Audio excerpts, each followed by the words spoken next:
Doon ako nakatagpo ng isang lalaking hinahanap ko. Would you believe? Isang lalaking maaari kong mahalin. Ano? Doon sa squatter? Yang ganda mong yan? Doon ka nakatagpo ng lalaking mamahalin mo?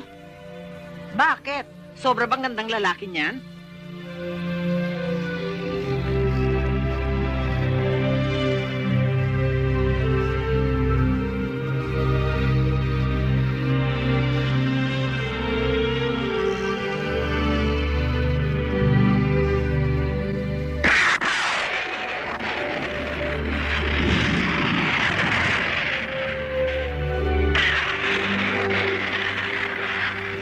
Hindi ka na yata takot sa kulog at kidlat.